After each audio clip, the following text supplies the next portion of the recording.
السلام عليكم.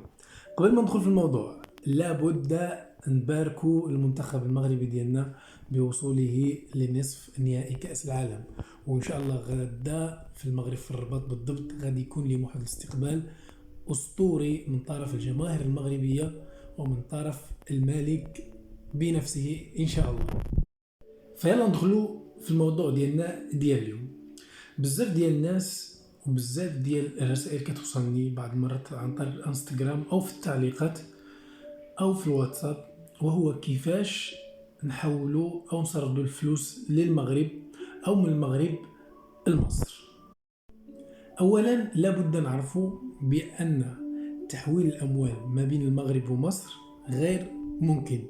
فإلا بغيت تحول فلوس للمغرب لابد أن تكون لك صلة قرابة مع الشخص اللي انت باغي تحول له، أو بغيت تحول من المغرب لمصر لابد أيضا تكون لك صلة قرابة مع الشخص المتواجد في مصر.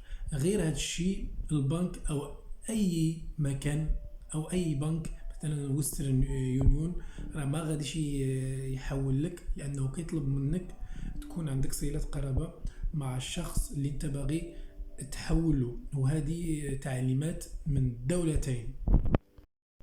وفي هذه الحالة بزاف ديال الناس كيتسائلوا علاش ما كيخليوش الناس تحول من المغرب لمصر ومن مصر للمغرب. انا ما عارفش، ولكن كنظن لان العملتين المغربية والمصرية عملتان ضعيفتان في السوق العالمي، وما عندهاش واحد القيمة كبيرة وواحد القوة داخل السوق العالمي. يعني إذا خرجتي بالدرهم من المغرب ومشيتي لأي دولة، فالدرهم المغربي ما غاديش تشري بها والو، أو ما غاديش تعرف تحولها مثلا تشري بها الدولار في أي دولة في العالم.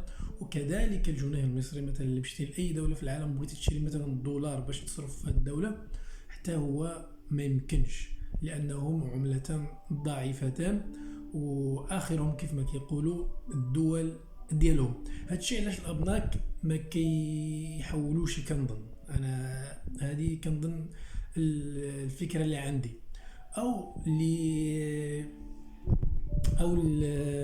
ممكن تكون انها اشياء سياسيه ما بين الدولتين. لا بد يعرفوها الشخص اللي غادي يسرد لك علاش غادي يسرد لك، وشنو صله القرابه اللي كتقربك منه باش يحولوا ليه من مصر للمغرب، او من المغرب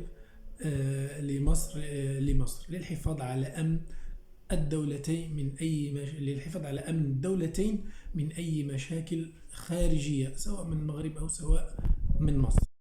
فهنا انت غادي تسول سؤال تاني، طيب بما ان الدولتين مانعين ولا بغيت نسرد الفلوس لازم تكون عندي صلة قرابة. طيب انا ما عنديش صلة قرابة مع هذا الشخص وبغيت نحول له الفلوس واني شخص امن، ما عندي ما غادي ندير لا مصر ولا المغرب، فكيفاش ممكن نحول؟ هنا في مصر او في المغرب في الاغلب المغاربة المقيمين في مصر او المصريين المقيمين في المغرب كيلتجئوا عن طرق التبادل.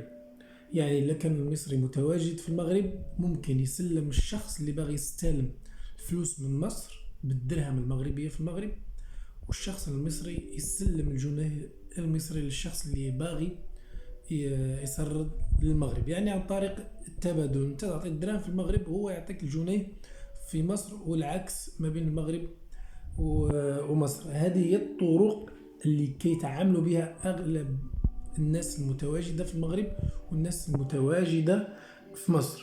ولكن هذه الطريقة هذه ماشي آمنة 100%، لأن بزاف ديال الناس ممكن ينصبوا عليك. فحتى هذه الطريقة هذه إلا كنت باغي تتعامل بها فحذري منها، ولازم قبل ما تتعامل مع الشخص لازم يسلمك من يدك ان يدو. يعني مع الشخص اللي غادي تعطيه الفلوس في المغرب بيدك من يدو، والشخص اللي تسلمه الفلوس في مصر ايضا من الايد للايد. او الا اذا كنت كتعرفوه وكتثق فيه، او الناس كيعرفوه وخلوا لك بان هذا الشخص امن ما عندوش ما غاديش ينصب عليك. لاني كنشوف بزاف ديال الناس تعرضوا للنصب مع هذه الطرق. يعني واحد كينشر مثلا بوست في مجموعه مغربيه في مصر او مجموعه مصريه في المغرب بانه باغي الجنيه في مصر مقابل الدرهم في المغرب، فاول ما الشخص ممكن يحول له الدرهم او يحول له الجنيه كيعمل له حظر والفلوس هنا كتمشي كتضيع منك، ما عندك كيفاش تجيب هذا الشخص لانه ساكن في دولة تانية، او غادي تدخل نفسك في تقلب عليه وتدور عليه. انت يعني انت غني على على هذه المشاكل. فلهذا الا بغيتي تحول من المغرب، من مصر للمغرب، او تبادل ما بين في المغرب وفي مصر، لازم تكون كتعرف الشخص او تسلمه من يدك يده. فهذه هي الطرق اللي كيتعاملوا بها المغاربه والمصريين. او تكون ليك صله قرابه مع الشخص اللي باغي تسرد له، باش تسرد عن طريق البنك. وحاجه واحده اخرى، الا كنت غادي تسرد عن طريق البنك لازم تعرف بانك غادي تشري الدولار وغادي تدفع رسوم عاليه ايضا باش تحول. فكنتمنى من الدولتين يلقاو حل لهذه المشكله ما بين المغرب ومصر، ويبقى التحويل ما بين المغاربه والمصريين عادي وسلس ان شاء الله. ونشوفكم في فيديو قادم. وما تنسوش الاشتراك في القناه وتفعلوا زر الجرس باش يوصلكم الجديد بشكل دائم.